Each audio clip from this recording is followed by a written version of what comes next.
Congratulations, of course, to Cesar. Commiserations to Nils.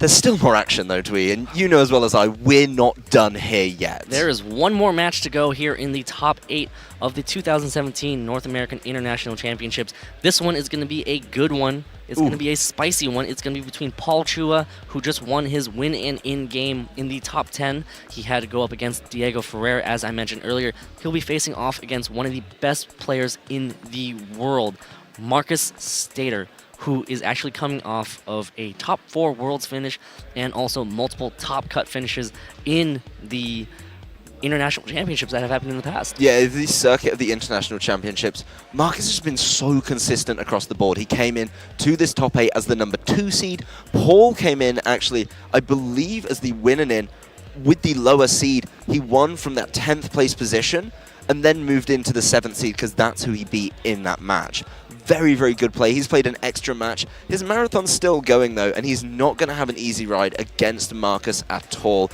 Markus is definitely hungry to win this tournament. The way he's been playing is like a man possessed. He has been just playing so consistently. I believe he was one of the first ones today to kind of lock up that position with the way his games were going. He only dropped overall 2 games in the whole Swiss.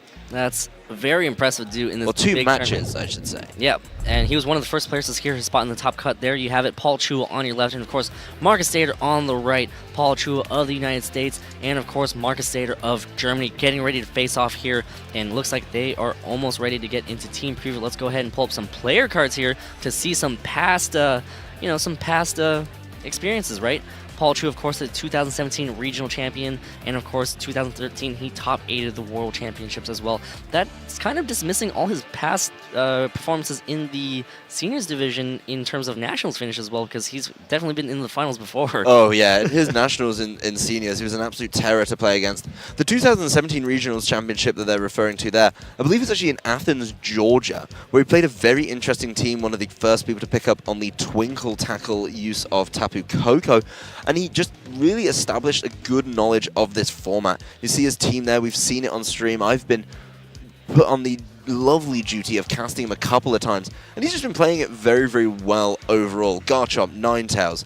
Ninetales, a Pokemon, as I'd like to touch on, that's actually been somewhat overlooked by a number of players. They've been saying it wasn't good, it wasn't a premium weather setter, but it's now in top 8 of an international tournament, so I don't think you can consider it an awful Pokemon at all. Rounding that team out with, Arcanine, Tapu Koko, Celesteela, and a Snorlax of his own. Been very, very good overall. Of course, on the other side, Markus Stadter of Germany, a top 4 of the World Championships in 2016, and of course a multinational champion, winning national championships back in 2015 and 2014.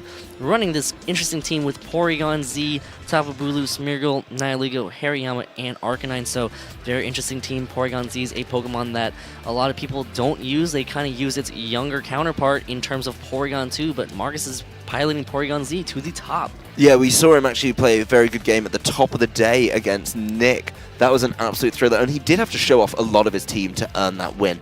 I think he's going to have to work almost as hard to get that win against Paul. So many cool things and interesting parts of this team. Of course, he's one of those people using the Tapu Bulu, one of the most overlooked Pokemon, particularly amongst the Tapu Pokemon that are there, the Guardians of Alola. Very, very interesting to see that usage. The Porygon Z coming with the Normalium Z to use Z conversion, which is able to change its type. I don't even know if he's going to want to change his type in this matchup, so he may be leaving that one at home. That Smeargle, very disruptive, not been used quite so much this year after it lost access to Dark Void. Yeah, and I believe Paul Chua is actually currently playing for a Day 2 invite, which is going to be important in terms of trying to bypass Day 1, just going straight into Day 2, avoiding having to fatigue yourself or possibly just not performing as well as you'd like in Day 1 and having that affect your Day 2 performance. So instead, people want to play for Day 2 invites, and it looks like both players are really just sitting there getting ready. They kind of have to isolate their thoughts. They got to stay calm, they got to stay cool, they got to stay collected, and both these players have definitely been able to show so. Now, into team preview between the two players. Adam, take it away. Well, we went over Paul's team very quickly. Ninetales, Garchomp, Arcanine, Tapu Koko, Celesteela, and of course that Snorlax.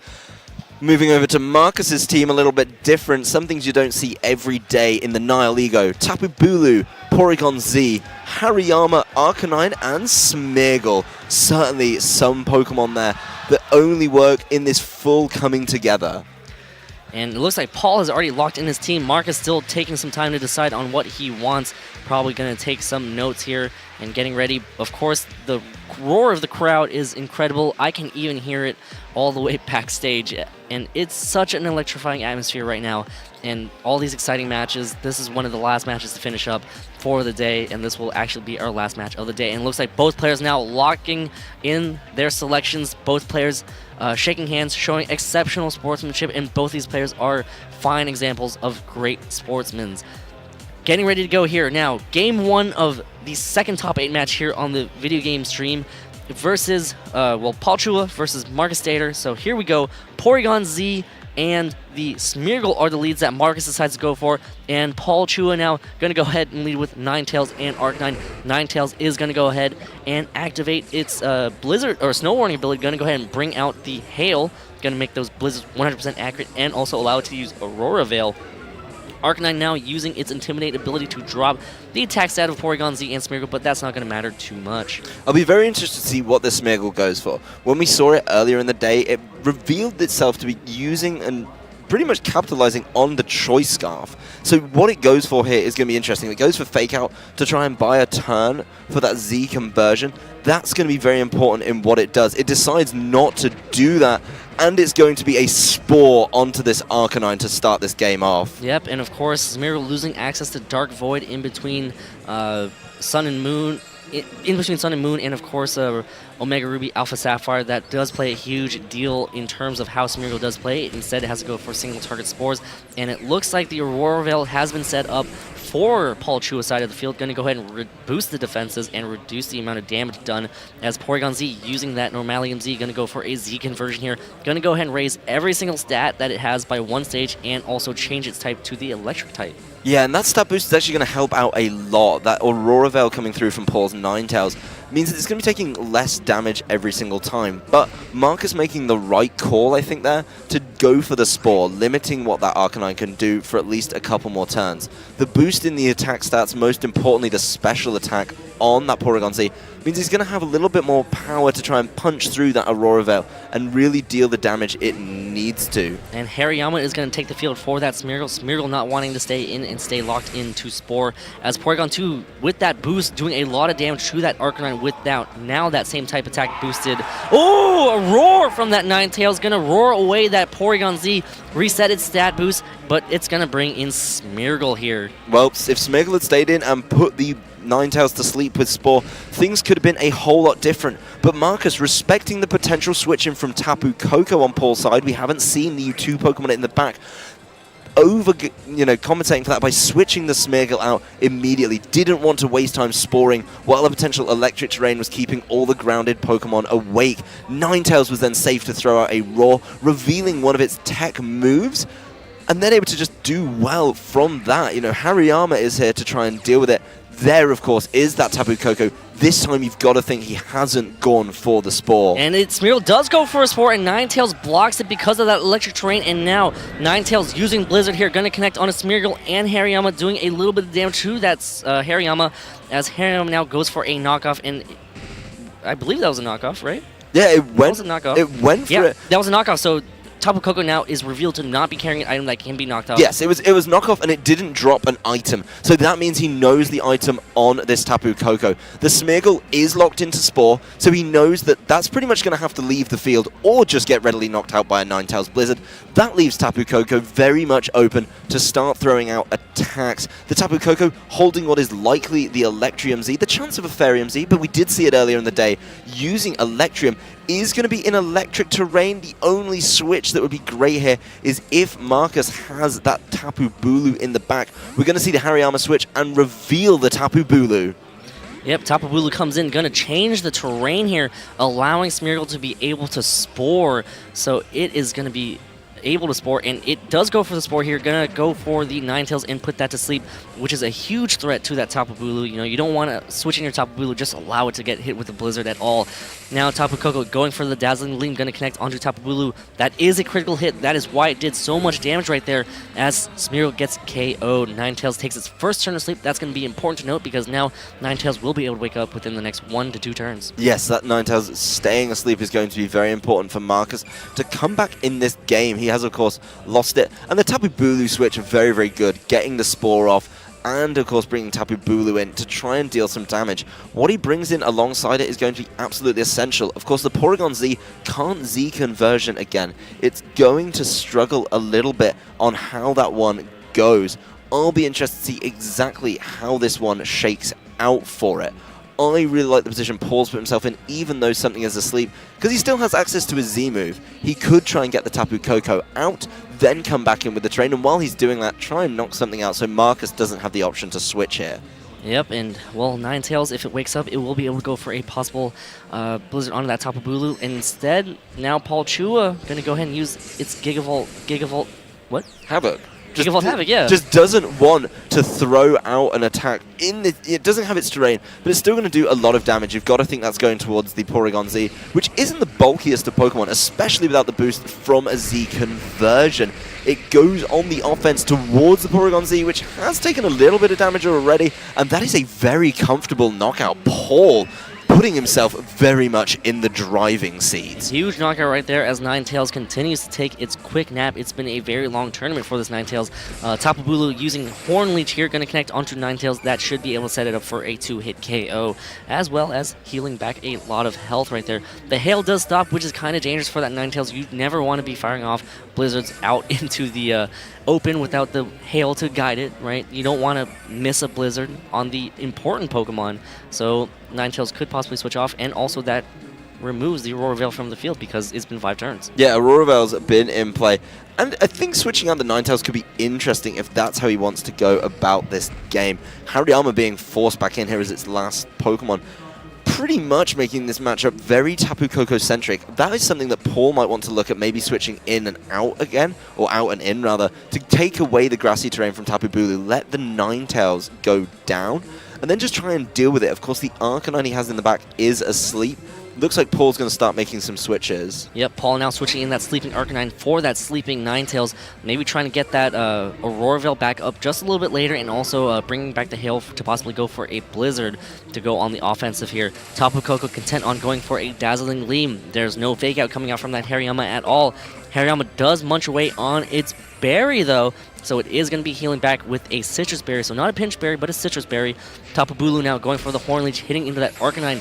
But because of that Intimidate, not going to allow it to pick up the KO. Yeah, there's really no reason for Paul not to start cycling Intimidate in this game.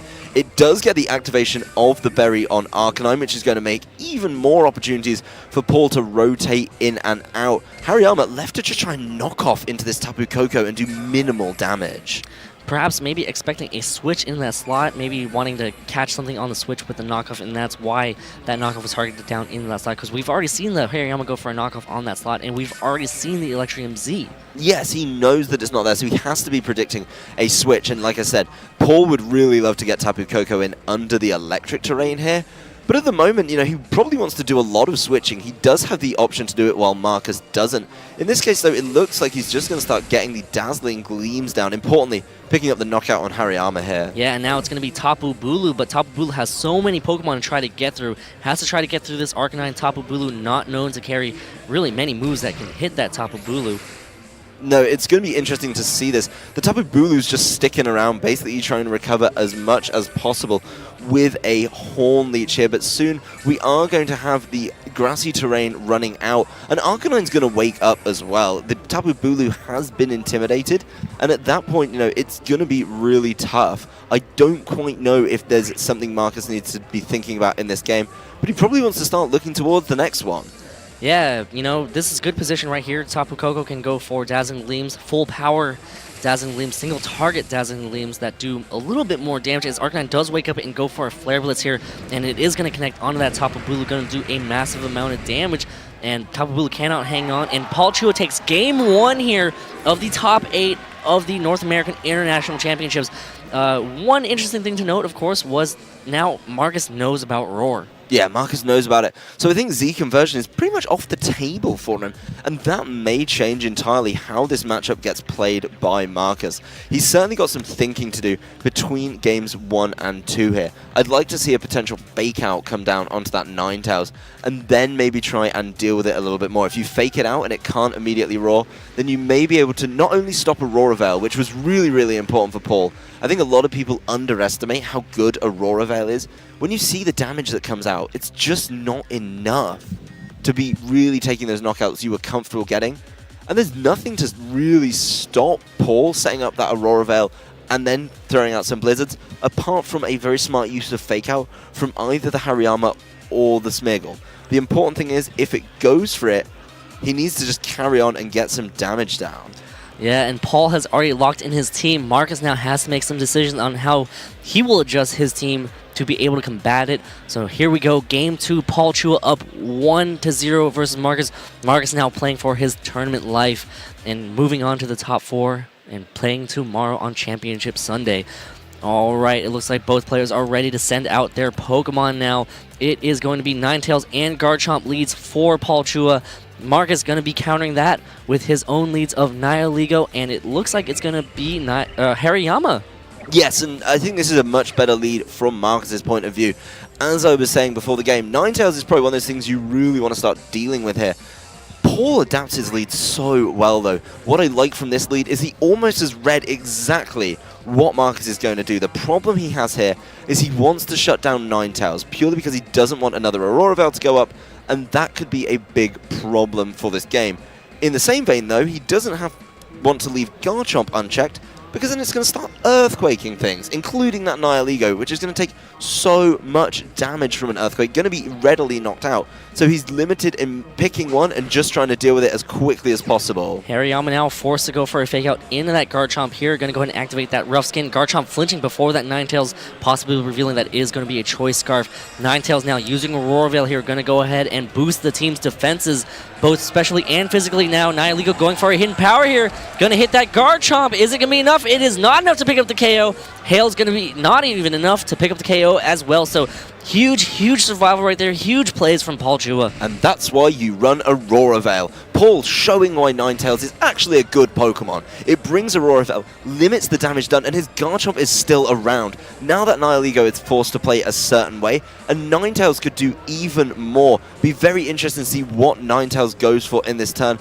Of course, the Hail coming in is important. Hariyama, though, revealing its Feint if Paul didn't know about it, making sure that Garchomp doesn't get the knockout. Forced to use Feint, going to pick up the KO on that Garchomp as Ninetales uses Blizzard here, but of course, Nihilego should still be able to do massive amounts of damage with a Sludge Bomb, but instead goes for a Power Gem here.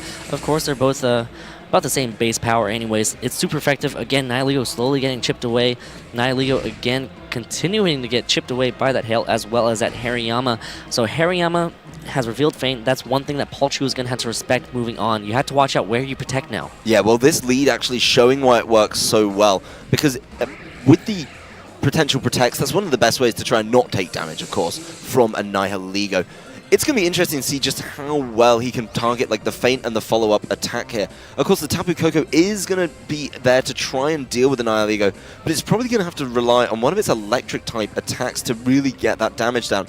And Markus likely has a potential switch in that he can deal with. Ninetales sticking around is helpful. The more turns you can keep throwing out Blizzards, you do, of course, have the option to get some freezes in, and that's always a nice way to try and deal with it. I think the Aurora Veil has shown, though, just how useful it is, because Ninetales is still here. A Dazzling Gleam and a Blizzard will also be a lot of damage onto the other side of the field, cutting it kind of close on that Nihilego, and also kind of cutting it close onto that Hariyama, so you're not sure if you want to whiff on any KOs, instead ensure just one KO. Yeah, well, we are going to see the Z move right off the bat. It's taking it all the way up to 88 miles per hour. No, that's gigawatts. Never mind. Coming back into it, of course, we are going to have Tapu Koko throwing that down. Be interesting to see what he goes for here. Hariyama is quite bulky, but Nihilego also has sky-high special defense. It's going to hit he that does Hariyama. Just go for Hariyama, doesn't want to be dealing with Feint anymore. There it is, the KO on Hariyama thanks to that electric terrain as well. In the electric terrain, that is very comfortable. That does mean that Ninetales' Blizzard is single target, and it's doing a lot of damage to that Nihilego. Yep, and Sludge Bomb connects onto that Tapu Koko is enough to pick up the one-hit KO right there, leaving that Ninetales alone, but Life Orb, Recoil, and Hail could be enough to possibly pick up the KO, but of course a Blizzard next turn could easily just pick up the KO as well. And actually, you know what? Nihilego is just going to go ahead and KO itself from the recoil of the Life Orb and that chip damage from that Hail, so important Hail damage coming down from the skies. Yeah, it would have been very, very good for Markus to be able to capitalize, of course, on that speed boost it got as part of the Nihilego Beast Boost. Paul just confirming his suspicions there about it. Arcanine coming in for Paul could be very helpful, depending on what Markus has in the back. One of them, Tapu Bulu. the Tapu Bulu, is going to be fighting in Hail, which is not what it wants to do. And another Arcanine, so overall, I think this works out rather well for Paul. He does have to be careful that Hail doesn't run out before he capitalizes on it. Of course, the potential extreme speed onto that Ninetales could completely neuter it, so that would be very interesting if it has that. And Tapu Bulu bringing the grassy terrain is still going to have to worry a little bit about the Arcanine. Yeah, and the Intimidates do come out, so that is going to affect the Tapu Bulu and the Arcanines all around. That's going to be huge, huge, huge right there, so... Oh boy, this is really close right here as Tapu Bulu using this turn to protect, trying to kind of put it in a position for the Arcanine to pick up the KO on that Ninetales. Ninetales now going for a Blizzard, going to connect onto the Arcanine over on Markus' side right now.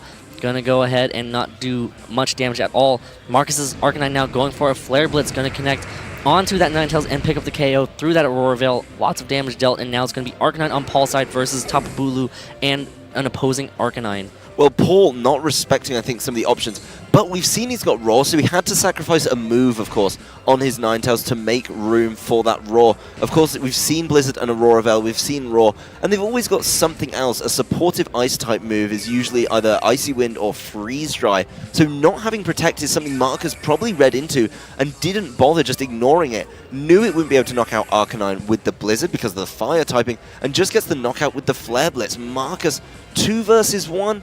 Even though Tapu Bulu is weak to Arcanine, the Arcanine on Paul's side has been weakened, and we do know that Tapu Bulu has access to Horn Leech, so it will just be able to stall out this game. We do know Markus' Arcanine is also in a good position to start wearing it down. Be curious to see how this game ends up as Markus just starts going on the offensive. Markus' Arcanine now using Extreme Speed onto the Arcanine on Paul's side, as the Arcanine on Paul's side goes for a Flare Blitz onto that Tapu Bulu, doing about 60% right there, doing a lot of damage to that Tapu Bulu, as Tapu Bulu now revealing Bulk Up right here, which is something that Paul's going to have to respect in future games, but now Markus is trying to kind of boost this Tapu Bulu, get it in position to pick up some big KOs. Yeah, and this is going to be actually very interesting.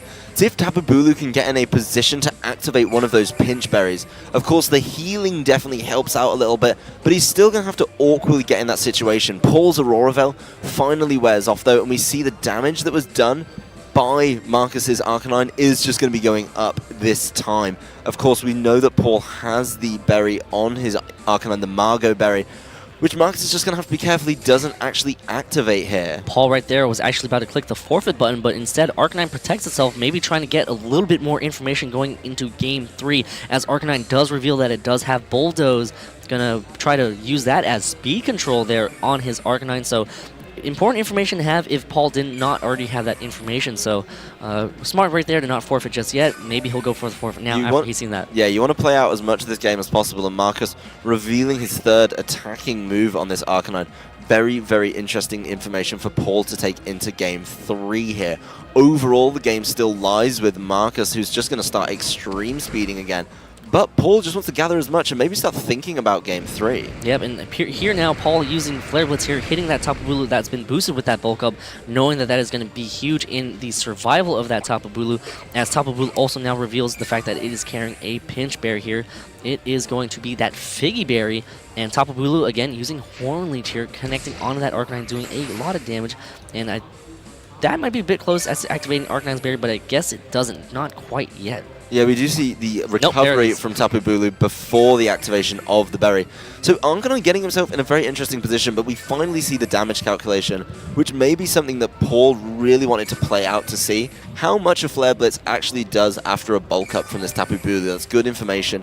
going into Game 3 if he does end up facing off against the bulk-up version of the Tapu Bulu. There you go. He just decides to lock in the forfeit, and Markus, being forced to play out the back end of this game, giving up information to Paul that may swing the set in Game 3. Match is forfeited, and now Paul, Chua, and Markus Stadter are tied at 1 apiece in this set.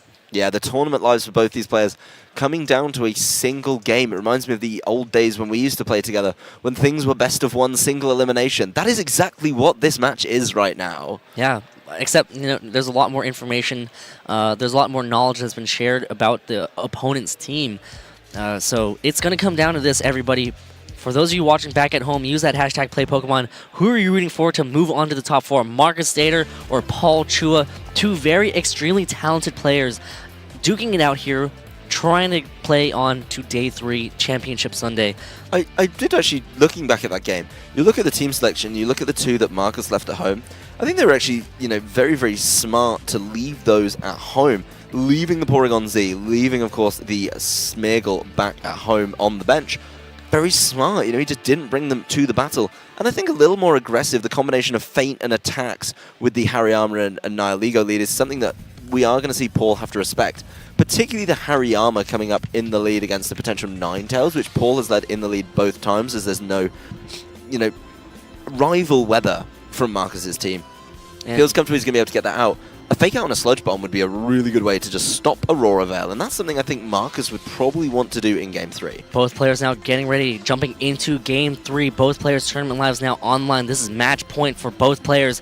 Garchomp and Tapu Koko are the leads that Paul decides to go with. Porygon Z and Smeargle are the leads that Markus decides to go with, so changing it up back to Game 1 strategies for Markus. Well, Smeargle's got the choice to make on what move it goes for. We do know it has a Choice Scarf. We also know Paul has a Choice Scarf on his Garchomp. He's going to have to make the right call here to get that Z conversion in. The Choice Scarf Garchomp could still be a massive problem, maybe forcing a Bulu switch in a little earlier than Markus usually would be to negate the damage, of course, of that Earthquake. There it is. Tapu Bulu does come in, going to change the grassy terrain to, well, grassy terrain because of that grassy surge. Not the terrain that Tapu Koko really wants to hang out in. Garchomp now using Rock Slide. If there's a Rock Slide, there's a way.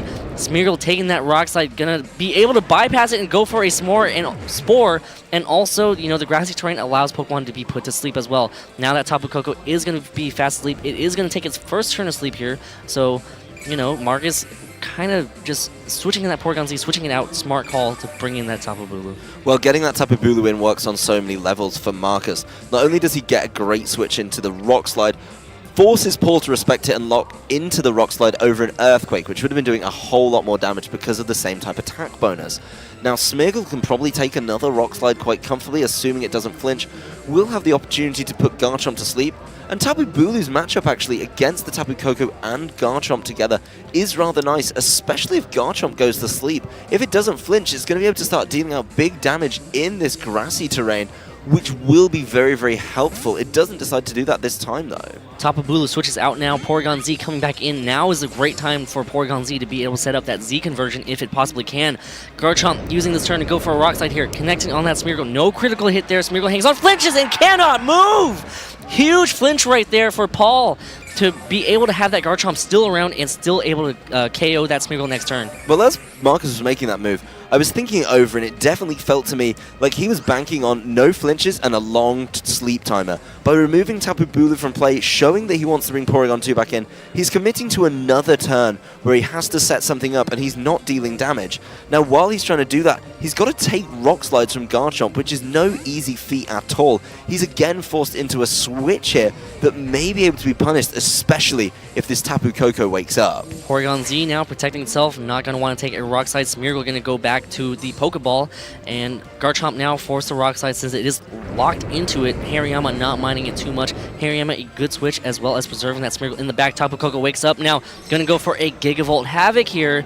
Could target down the Porygon Z, but it did protect, so it won't be able to fully protect itself. But if it targets down that Hariyama, that's going to be a huge KO there. Yeah, well, what this goes for is going to be important. Of course, it doesn't have the benefit of its preferred electric terrain. That Tapu Bulu switching is going to help a little bit of the damage coming down now. It does end up going towards the protecting Porygon Z, and it brings it down to just above half. So Paul using his Zemo somewhat suboptimally, not quite getting the full value out of it.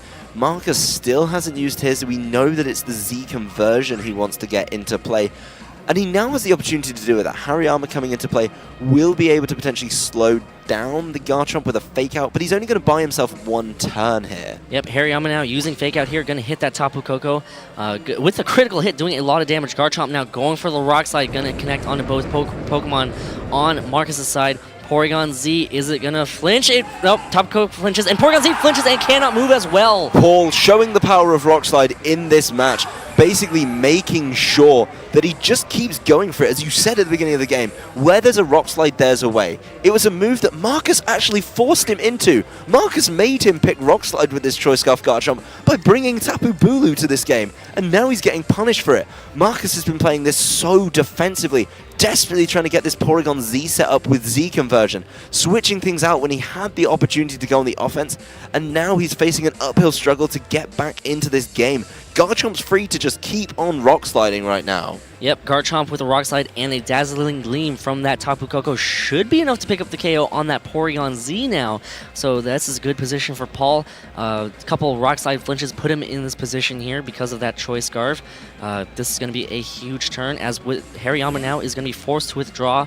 Smeargle going to come back in, most likely going to get KO'd here, sacrificing that Smeargle so that Hariyama can come back in after Porygon Z protects. So Markus right now desperate to set up this Z conversion as Garchomp goes for yet another Rock Slide locked into it. Going to connect on that Smeargle and easily be able to pick up the KO at that point.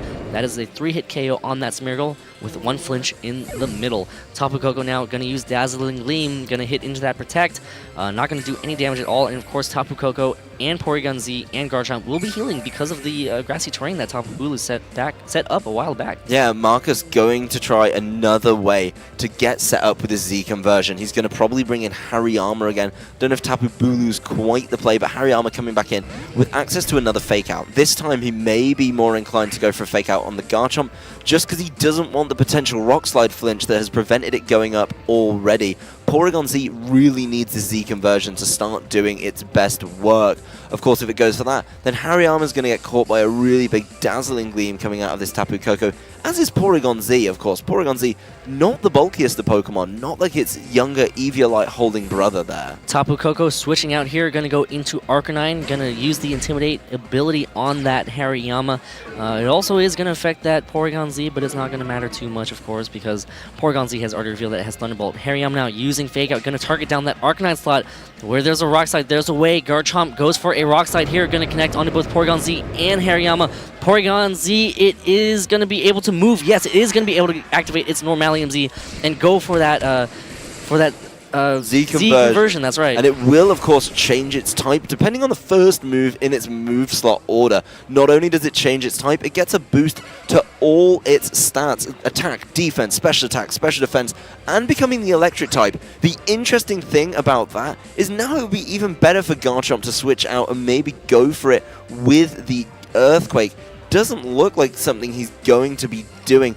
More switching from Markus, while Paul's still in a position to start going on the offense. Extreme Speed and a Rock Slide. This Garchomp might still be able to outspeed depending on how they are trained. Porygon Z forced to use Protect here, and Tapu Bulu coming back in, bringing that terrain to heal back Porygon Z just a little bit. Garchomp using Rock Slide here, not even going for a Flare Blitz just yet. The Rock Slide is going to connect onto Tapu Bulu, an Extreme Speed. Pardon me. Arcanine using Flare Blitz here, going to hit that Tapu Bulu switch in right there. Good call from Paul. Also, just to cover the bases, hitting that Hariyama. So, big KO, but now Porygon Z gets to come back out, and also it has access to Hariyama's Fake Out. Yeah, well, Hariyama is going to get a Fake Out down. That's going to be very, very useful indeed. Markus is going to need so much coming out of this Porygon Z. It does have access to, of course, it's going to be a Thunderbolt that the Z conversion was based off, and a potential Ice Beam here, but with the Choice Scarf on the Garchomp, there's literally no way he can ignore it right now. If he ignores it, then he's going to be in trouble. Like you say, even with the boosted defense, an Extreme Speed and Rock Slide is going to be a problem. Paul still has 4 of his Pokemon remaining, and once Markus has used the Fake Out, that Hariyama's definitely going to struggle. The Tapu Koko is in the back, mind you. That's going to be doing a whole lot of damage. A little switch here from Paul. Going to get some hail involved to start wearing things down and counteract the benefit of this grassy terrain. Hail is always so fun. That chip damage is going to matter now, making sure that Porygon Z cannot heal back up too much. Hariyama now using Fake Out, hitting that Ninetales. Garchomp going for yet another Rock Slide, continuing to stay in. Porygon Z takes a decent amount of damage. Another Rock Slide should be able to KO it. And Porygon Z now going for a Thunderbolt, expecting a switch into that Garchomp slot right there. So Paul Chua looks like he is positioning himself to finish this game. Yeah, Markus going for that Thunderbolt, a very risky play. A complete over-predictor, some would call it. Basically trying to catch something as it switched in for Garchomp, knowing, of course, that the electric typing's there, maybe thinking Paul's going to get it out so it can come back in an Earthquake later. Paul has sat with the Garchomp there all game, and it's just been using Rock Slide. He's had no reason to stop doing that. And Markus forcing that decision early in the game, actually kind of getting punished for his own decision here with the use of grassy terrain, sticking it together. Very, very exciting in how this has been played. I just really, really enjoy the way this has gone. Porygon Z has been able to attack just the once. Oh, and it looks like Markus knows that the game is over now. Hariyama using Feint on his own Porygon Z. Both players exchange the handshake, and, well, that should do it here. It looks like Paul is going to be able to advance to the top 4. Ninetales setting up an Aurora Veil just to make sure, Paul wasn't in the mindset that it was over yet. He was still playing. Markus at that point had realized, I don't think I have the pieces. Yeah, Markus knew it was over. And something interesting about this matchup is just how much he relied on this Porygon Z. We saw him win Game 2 without the Porygon Z and the Smeargle, so very curious to see why he went back to it in Game 3. Paul just had an answer to it. This Choice Scarf Garchomp was such a problem for this team that Markus had. And Paul made the right decision very early on, turn 1, to be precise, that you don't want to lock into Earthquake. Usually Choice Scarf Garchomp's preferred move. He doesn't go for it, and Markus confirms the end of the top 8 over here with a handshake, and Paul Chua will be joining our earlier winner in Cesar in the top 4 tomorrow. That's going to be a huge, huge matchup. Over on the main stage, of course, I've received word that Chris Can has actually advanced to the top 4, and currently Sebastian Escalante and Sean are playing off against each other right now for that last spot in the top 4. So there is so much more Pokemon action here from the North American International Championships, and that was such an exciting match that we just watched between 2 top-level players. Yeah, 2 of the best players around, very, very good. But Paul, let's bear in mind, when we cut earlier in the day after some Swiss, Paul was actually the number 10 seed. Yes. He had to win against the 7th seed to become the new 7th seed after the buy-ins. And now he's just running all the way through. He's taken the number 2 seed out of the running. Tomorrow he's going to be playing against the number 6 seed in Cesar. It's a matchup he's going to have to go and prepare for, because both of these players very, very good indeed. But Paul now could potentially, depending on the outcome of Sebastian versus Sean, be the only American in the top 4. Only North American, of course. Mexico, well represented there. Australia's got one in there. Europe out the running for this tournament, though. I'm sorry about that, Adam. I know that you are European. I'm technically European. That's a completely different discussion. But yes, one of the key plays to the game definitely came in Game 1, Turn 1, with that roar on that Ninetales, kind of shattering Markus' plan on setting up that Z conversion. Of course, there was some back and forth in that battle still. It was still very close in that battle. Going into Game 2, Markus changed it up completely. Great adjustments from Markus going into Game 2. Yes, and I think the changes that Markus made in Game 2 should have been something he looked to again in Game 3. He went back to the Smeargle and the Porygon Z that did almost cost him the game, I think, in Game 1, because he was so focused, of course, on trying to get that Z conversion set up, and all of his play revolved around trying to get Z conversion into play. Now, with Paul having knowledge of how this team worked, he would capitalize on that, make the plays. Of course, being locked into Rock Slide ended up being very, very favorable for Paul, because he got those flinches, and that's why Choice Scarf Garchomp carries the Rock Slide and really opened the door. Markus making Paul pick that move, Paul correctly predicting the incoming Tapu Bulu, actually ended up kind of costing him the game. Yeah, and that was such a beautiful play from Paul. Of course, Markus is also a very high-level competitor. Commiserations to him, but he will be definitely at the World Championships with how many championship points. And again, such consistent play from Markus between all the international championships that he actually went to. Let's go ahead and throw it to a quick interview with Anna Prosser and Paul Chua down on the floor. Let's hear from the winner himself. Take it away, Anna. Thanks, guys. I am backstage with Paul. Welcome back, my friend. You've been here quite a bit. Yeah, this is like my third time on here, I think. I know. That's fantastic. You did just manage to win over Markus. Markus, a very highly rated player. He was the second seed, I think. And how does that feel to knock someone like that out of the running?